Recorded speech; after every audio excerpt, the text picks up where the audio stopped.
أعوذ بالله السميع العليم من الشيطان الرجيم بسم الله الرحمن الرحيم الحمد لله رب العالمين والصلاة والسلام على أشرف الأنبياء والمرسلين سيدنا ومولانا محمد صلى الله عليه وسلم وعلى آله وصحبه أجمعين. أما بعد, seperti biasa yang dimuliakan oleh Allah Azza wa Jalla, Al-Mu'adzin yang tidak jemu mengajak kita, mengundang kita untuk datang bertemu dengan Allah Subhanahu wa Ta'ala. Allah yang menciptakan kita, Allah yang memberikan segala rezeki, hajat, keperluan kita dan mencukupkan apa yang kita perlu dalam hidup kita di dunia ini. On top of that, for every single actions, good deeds, Allah Subhanahu wa Ta'ala sudah janji the rewards that we are going to get it in the hereafter, in the syurga, insyaAllah. Jadi itulah Allah Subhanahu wa Ta'ala yang pada awalnya menetapkan 50 waktu salat dan sudah dapat diskaun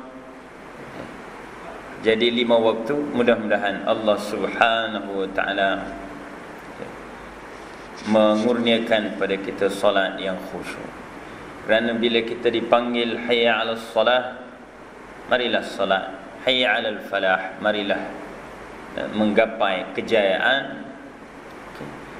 Jadi Allah Subhanahu wa Ta'ala pun telah menurunkan satu surah yang khusus untuk kita, Suratul Mu'minun, yang mana di awal surah Al-Mu'minun itu Bismillahirrahmanirrahim, Qad aflahal mu'min, sungguhnya telah berjayalah orang-orang yang beriman. Apapun yang berlaku, sekalipun dilanda pandemik, Allah janjikan orang beriman itu berjaya. Dan Allah memulai dengan ciri kejayaan mukmin. Yang pertama adalah alladzina hum fi salatihim khashi'un, yakni mereka yang khusyuk dalam salat mereka. Mudah-mudahan kita salat di belakang imam sebentar tadi, kita dapat 27 kali darjat dan kita dapat menghayati bacaan-bacaan yang tuan imam baca, tadabbur, kita fahami makna, isi kandungannya, dan mudah-mudahan insya-Allah Allah beri kita strength, Allah beri kita taufik dan hidayah untuk dapat melaksanakannya. Selamat bertemu kembali pada pagi ini 18 hari bulan Muharram. Saya sudah dapat gentle reminder, kindly stop this sembang-sembang by waktu syuruk 7.5 minit. Jadi tak boleh nak membebel benda lain, got to focus. Walaupun di hati ni menggerutu, kenapalah kita sudah lama geger pasal pencemaran, pasal pollution, pasal water disruption. Tapi itulah jenis manusia yang tidak concern. Dan bagi saya, selaku orang yang diberikan authority untuk membebel begini, saya kongsikan bebelan ini, dan kalau boleh kita spread the bebelan untuk kita concern about environment. Kerana Allah Subhanahu wa Ta'ala Tuhan empunya. Kalau boleh saya berkasar, walaupun tidak sepatutnya, dunia ini, bumi ini bukan bapa kamu yang punya. Maaf kalau saya rela untuk ditendang keluar dari lesen membebel ini. Tapi kalau again and again happen, I would like to say these people endangering the life, endangering our life. Dan saya suka untuk mengkategorikan orang yang endangering our life ni, troublemakers ini, sebagai apa kita kata, teroris yang sepatutnya diberikan pengajaran yang setimpal. Setakat 60,000, I'm sorry to say, to them it's like paying, what is it, 60 cent? Oh man, Take it and I'll do it. Correct me if I'm wrong. Okay. Dah lama kita tak jumpa, 5 months, lebih kurang begitu. Jadi alhamdulillah, thank you very much kerana bagi saya opportunity untuk datang membebel lagi, jadi kita sambung dari surah Al-Qamar. Kita tahu surah Al-Qamar Allah Subhanahu wa taala turunkan di Makkah Al-Mukarramah. Ada surah yang Makkiyah, ada surah yang Madaniyah. Okey. Dan kita tahu peristiwanya, peristiwa bulan terbelah. Kalau setakat kita nak bagi tahu anak cucu kita bulan terbelah, bila waktunya, bila Nabi sallallahu alaihi wasallam berdakwah, could be settled. Okay, and close the book. Lesson plan pun simple.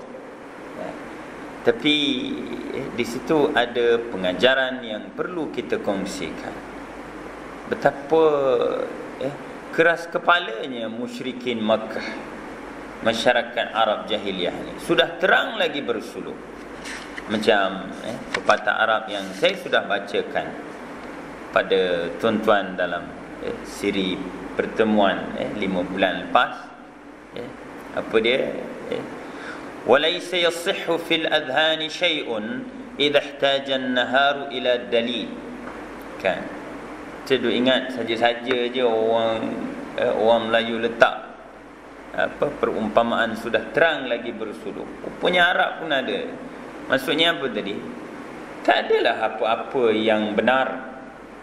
Tak ada satu pun yang boleh kita katakan benar sekiranya kalau sudah siang terang benderang itu masih lagi orang meminta, apa buktinya sekarang dah siang ya?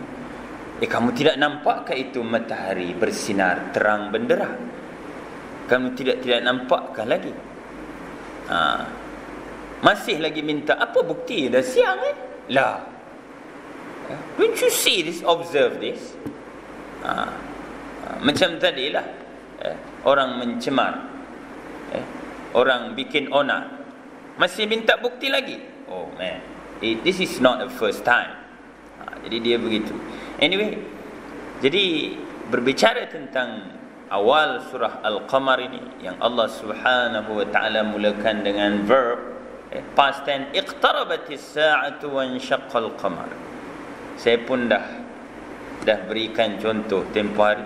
Saya kira kalau tuan-tuan tengok balik YouTube Masjid Mujahidin ni mesti ada, insya-Allah. Kan? Saya bagi contoh botol kaca. Kalau saya pecahkan botol kaca ni, kan, patutnya ayat yang saya buat adalah kasartuz zujaj. Aku telah memecahkan botol atau kaca ini. Tapi kalau katalah saya tak bertanggungjawab, lempar batu sembunyi tangan, kan, siapa buat? Tak tahu siapa. Don't know. You check lah, you investigate lah. Nampak dah clear. Aku yang buat. Ngaku je lah. Kasartuz zujaj. Aku telah memecahkan kaca ini. Again, kalau saya tidak mau bertanggungjawab, saya kata inkasaraz zujaj. Kaca ini telah terpecah. Memang pecah lah sebab hang yang pecah kan. Okey. Jadi apa kaitan dengan ni? Saya sebut Allah gunakan iqtarabat.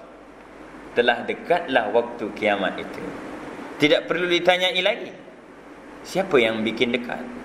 Kamu tanya siapa yang kontrol masa dunia ni?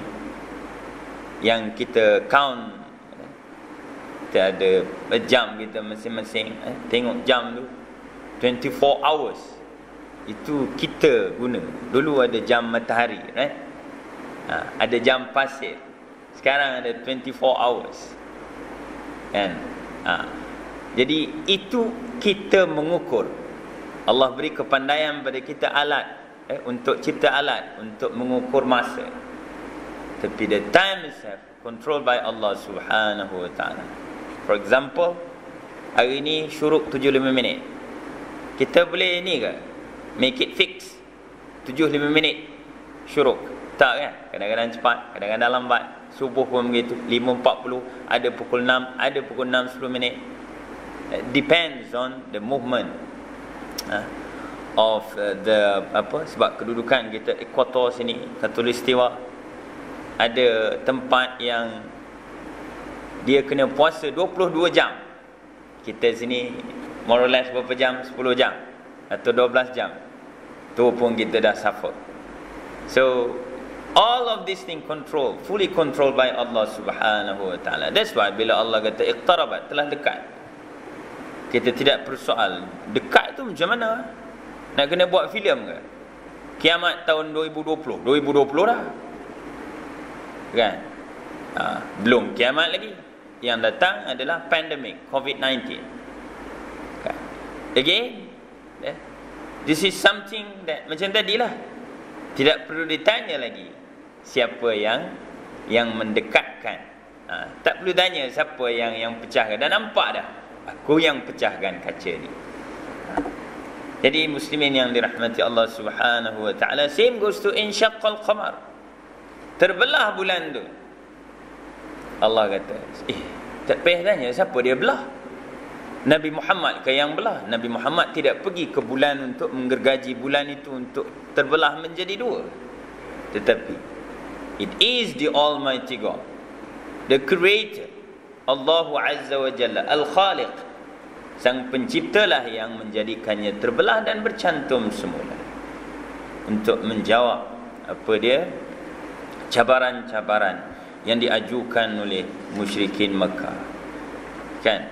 Mungkin to some people, how come they cannot accept that this is the miracle, satu tanda kekuasaan Allah.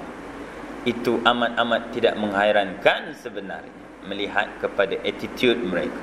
Dan itu kalau kita tengok dalam kitab-kitab tafsir, mufassirin mengaitkan sikap penolakan musyrikin Makkah ini, betapa ini satu sign, satu tanda yang jelas dari Allah Subhanahu wa taala, tetapi masih tetap dinafikan oleh musyrikin Makkah.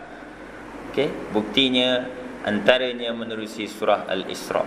Saya tak ingat 5 months ago saya bagi homework ke tak, tapi yang saya maksudkan adalah kaitan cabaran musyrikin Makkah ini dalam surah Al-Qamar yang telah pun dijawab dengan tuntas, telah pun ditunjukkan dengan jelas oleh Allah Azza wa Jalla. Kaitannya adalah dari surah Al-Isra. Tengok ayat 90 sampai ayat 93. Okey. Jadi kalau saya tak bagi homework last time, I'm sorry, but this is the discussion, ya, insya-Allah. Kita ada masa lebih kurang dalam 16 minit lagi. Okey. Jadi ayat 90 di mana Allah Subhanahu wa taala menegaskan, wa qalu lan nu'mina laka hatta tafjura lana minal ardi yanbu'a. Dan mereka telah berkata, siapa yang berkata? Inilah the same people, very same people yang menafikan, bahkan menuduh Nabi Muhammad sallallahu alaihi wasallam sebagai tukang sihir apabila mereka melihat bulan itu terbelah. Sekalipun the travelers yang datang travelers yang datang dari luar kota Makkah yang dalam perjalanan malam itu, bila mereka sampai, mereka pun witness, we saw that. Betul, kami memang lihat malam tadi dan kami kaget. Tapi setakat reaction yang empty, yang kosong, tidak dibarengi dengan pengakuan, penyaksian that there is no God but Allah, and verily the Muhammad sallallahu alaihi wasallam is the messenger of Allah Azza wa Jalla. So these very same people used to say, apa dia kata Allah? Lan nu'mina, kami sekali-kali tidak akan beriman kepadamu wahai Muhammad sampailah engkau, kan, apa dia, tafjura lana minal ardi yanbu'a, sampai engkau memancarkan mata-mata air. Maklum Makkah kawasan kering kontang, tandus. Ya, telaga Zam-Zam dah ada. And these people never witness macam mana Jibril used to menghentakkan tumitnya untuk memancarkan telaga punca mata air Zam-Zam dengan kehendak Allah, dengan perintah Allah Subhanahu wa taala. And these people mencabar suatu yang bagi mereka for sure he cannot make it. So we give something, the challenge, that we make sure that he cannot make it. Macam tadilah. Their intention bukannya nak melihat. So kita tengok attitude. Kita cakap tentang soft skill kan, among the managers in the management, soft skill, macam mana dia nak tackle, macam mana dia melihat this attitude. So dia tengok, kata Allah Subhanahu wa taala di sini, kami tidak akan beriman padamu, we will not believe in what you say, sampailah engkau pancarkan mata-mata air dari bumi. Yambu'a, nampak mata-mata air gush keluar. Number one. Number two, dia bagi pula. Dia kata, tengok gedebennya jenis-jenis ni manusia ni. Au takuna laka jannatun min nakhilin wa 'inabin fatufajjira al-anhara khilalaha tafjira. Sudahlah dia minta di Makkah, kawasan gunung batu, kering kontang. I believe most of us dah biasa pergi ke sana, Makkah, tengok keliling Makkah. Very different dengan Madinah Al-Munawwarah, yang Allah takdirkan dia suatu bumi yang subur, udaranya nyaman. Maknanya tengok suburnya pohon-pohon tamar di bumi Madinah. Compare dengan Makkah, kawasan kering kontang, tandus. Dari sinilah dia kata, atau dia kata, kalau tak boleh yang tadi, engkau ada kebun-kebun tamar dan anggur yang mengalir di celah-celah kebun-kebun, barisan pohon-pohon tamar dan anggur itu, sungai-sungai yang mengalir. Kami nak tengok yang itu sebagai bukti kerasulan. And the third one, dia ada au tengok. Dia either you provide this or this or this. Tengok أو تسقط السماء كما زعمت علينا كسفا أو تأتي بالله والملائكة قبيلا. So how many here? How many this is the third one. Dia kata, ataupun engkau jatuhkan langit tu. Dia bukan minta jatuhkan awan, gumpalan awan cumulonimbus jadi hujan. Ni dia minta langit. Kan Allah sebut sab'a samawat, sab'a samawatin tibaqa. Okey. Jadi dia kata, atau engkau jatuhkan langit tu sekeping-sekeping, sebagaimana yang engkau dakwa. Bukan Nabi mendakwa bahawa lapisan langit tu ada 7, tapi Allah Subhanahu wa ta'ala yang sememangnya menciptakan lapisan langit itu, 7 lapisan langit. Dia kata, engkau jatuhkan sekeping-sekeping, kami nak menengok mana repairnya, kata orang Perak kan? Tu saya tambahlah mana repairnya tu kan? Atau dia kata, dalam ayat ni ada atau. Sudahlah dia bermula dengan atau dia kata, kalau tak boleh yang itu, atau engkau datangkan Allah dan malaikat, kami nak berdepan, we want to face Allah and the angels. Wow, very gedebe, right? And then next one, aw yakuna laka baitun min zukhrufin aw tarqa fis sama. Ni lagi banyak okey, ayat number 93. Atau dia kata, engkau ada sebuah rumah dari emas, sebuah mahligai dari emas, zukhruf, disaluti dengan emas. Dia tu kita kata, kita faham dia memang plan. The intention is to give the challenge that the person cannot make it kan. Macam orang ajak bergocoh lah, tapi aku ikat dengan hang, aku ikat kaki hang, sekarang aku nak lawan hang, man. Okay, Maknanya kita fahamnya begitulah, maknanya cabaran diberikan pada Muhammad sebagai seorang insan, because in the end Allah Subhanahu wa taala ada berikan perintah yang khusus. Okey. Atau dia kata engkau ada satu rumah dari emas, berbuat dari emas, atau okey, the next, atau in the same ayat, atau engkau naik ke langit. Kau pergi naik ke langit, kami nak tengok macam mana engkau naik ke langit.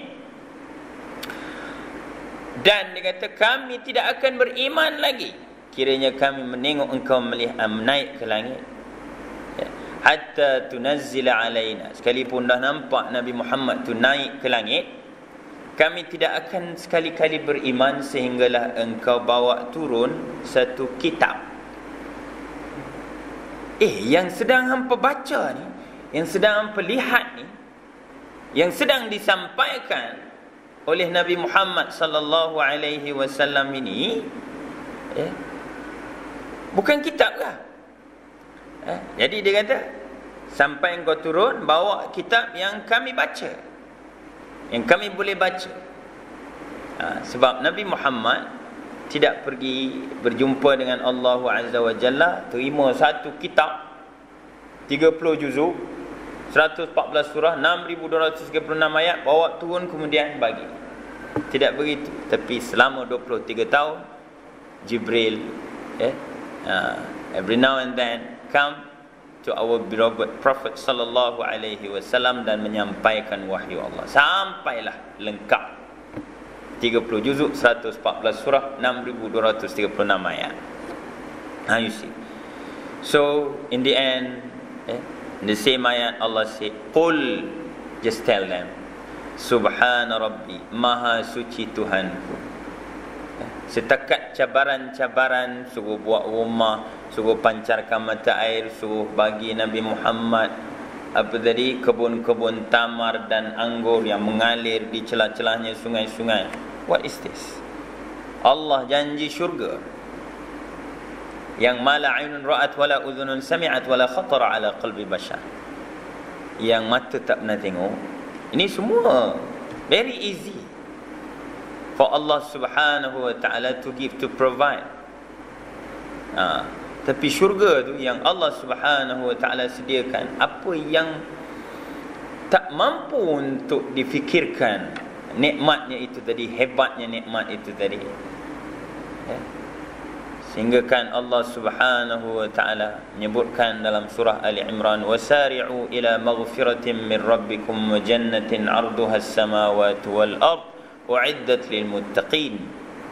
Bersegeralah untuk mendapatkan keampunan dari Allah, dari Tuhan kalian, dan bersegeralah untuk mendapatkan syurga yang luasnya itu seluas langit dan bumi. Now you give me the measurement, keluasan langit dan bumi. Tell me, who can give it? Kan? Bolehlah cakap this is parameter of the earth, this is diameter. Man, itu prediction, which is excluded the lapisan langit dan bumi. Ini kata Allah nak bagi clear betapa kita tidak mampu pun untuk membayangkan hebatnya syurga, the reward that Allah Subhanahu wa ta'ala provided for us. But then in the end of the ayat number 93, Allah said, "Katakan kepada mereka, Maha suci Tuhanku dari sebarang sifat kekurangan." Maha suci Tuhanku untuk orang Indonesia bilang disepelekan, diperlecehkan dengan cabaran-cabaran yang lekeh ini. Hal kuntu, bukankah, didn't you realize, oh people, tidaklah aku ini, kata Nabi, Allah memerintahkan, just keep telling them that you are apa? Hal kuntu illa basharar rasula, that I am a human being like you.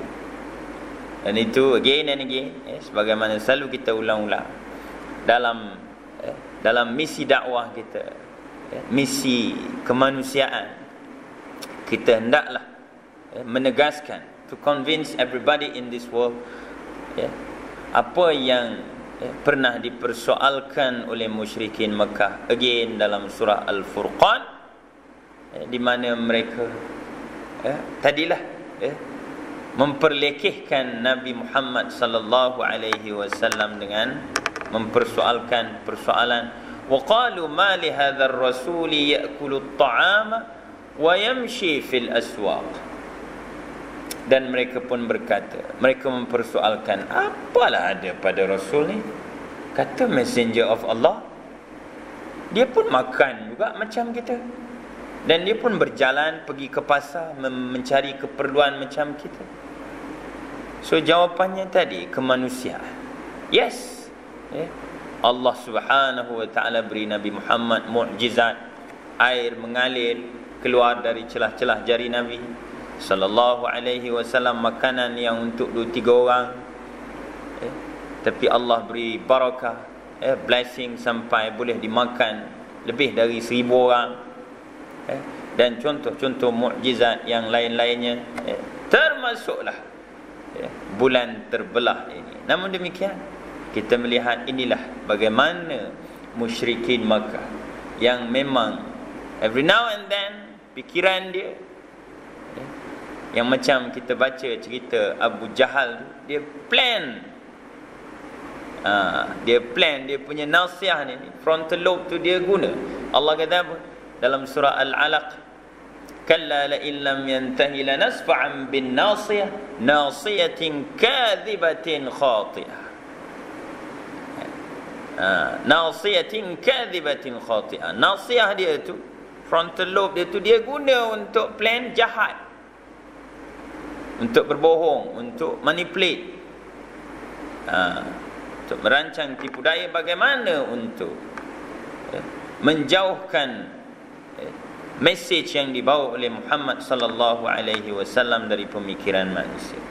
Jadi muslimin yang dirahmati Allah Subhanahu wa taala, itu kaitan dengan cabaran-cabaran yang telah pun dijawab oleh Allah Azza wa Jalla dengan tuntas, sebagaimana yang telah kita lihat pada muqaddimah surah Al-Qamar yang dah kita bincangkan sebelum ni, sebelum kita masuk. Sebenarnya kalau tuan-tuan masih ingat, kita dah baca daripada ayat 1 hingga 5. Jadi sebelum kita masuk pada ayat yang ke-6, kalau saya boleh kategorikan ni sebagai homework, silalah, yakni dari surah apa tadi, surah Al-Mulk ayat ke-3 dan ke-4. Kenapa dimasukkan dalam ni? Maka bagi orang yang telah mendalam imannya, ini kebalikan daripada kita melihat attitude musyrikin Makkah tadi yang refuse to accept apa yang dibawa oleh Muhammad. Maka di sini, bagi orang yang telah mendalam imannya, terjadi gerhana, terjadinya peristiwa bulan terbelah, ataupun sekiranya, sebab Profesor Dr. Hamka sebut di sini, ataupun kelihatan matahari itu 2 buah. Kita dah sempat bincang dalam surah Ar-Rahman tempoh hari, di mana Allah sebut Rabbul Masyriqaini wa Rabbul Maghribain. Kan?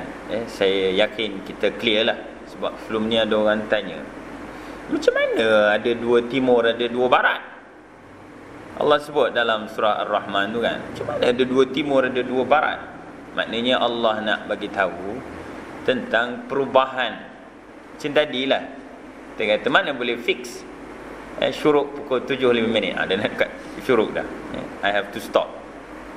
But then maksud 2 timur dan 2 barat tadi ialah pada pergerakan matahari, bulan, dan all the galaxies, yang menentukan waktu-waktu yang telah pun ditetapkan ke semua perjalanannya itu oleh Allah Azza wa Jalla. Anyway, apa dia tadi? Namun manusia yang telah beriman dan berilmu melihat pada setiap hari tanda-tanda kebesaran Allah. Orang beriman akan terpegun. akan kagum membaca ayat Allah dari suratul Mulk ayat 3 dan 4. Okey, saya baca dulu. Saya yakin insya-Allah sama-sama kita manfaatkan perbincangan ini. Alladzi khalaqa sab'a samawatin tibaqa ma tara fi khalqir rahmani min tafawut farji'il basara hal tara min futur ثم ارجع البصر كرتين ينقلب إليك البصر خاسئا وهو حسير. Okey? Jadi kalau boleh saya bagi homework, anak cucu kita pun dapat homework kan kat sekolah. Apa salah kita buat sikit homework, bacalah tadi kekaguman kita pada tanda kekuasaan Allah. Of course the discussion still in surah Al-Qamar, but it is interrelated with surah Al-Mulk ayat 3 dan 4 ini sebelum kita sambung to the next discussion insya-Allah. Jadi saya permisi berpandukan pada SOP yang dibagi. Tuan Imam pun dah WhatsApp saya, Ustaz please follow this, stop at waktu syuruk. So waktu syuruk lah sekarang. Jadi mudah-mudahan Allah Subhanahu wa taala memberkati sembang-sembang kita ini. Jadi kalau saya boleh dengan izin kita teruslah membebel untuk kebaikan agama kita, untuk kebaikan negara kita. Kita tengok maksiat, orang buang sampah, orang mencemar, kita tahu saja orang buat pollution ke apa-apa, sama-samalah kita berganding bahu untuk menentang maksiat yang besar ini. As I said, I believe the people who endanger the life of others are terrorists. Correct me if I'm wrong. Arigatou gozaimasu. Selamat beribadah di bulan Muharram ini, dan ketemu lagi insya-Allah. Aqulu qawli hadha wa billahi taufiq wal hidayah. Assalamualaikum warahmatullahi wabarakatuh.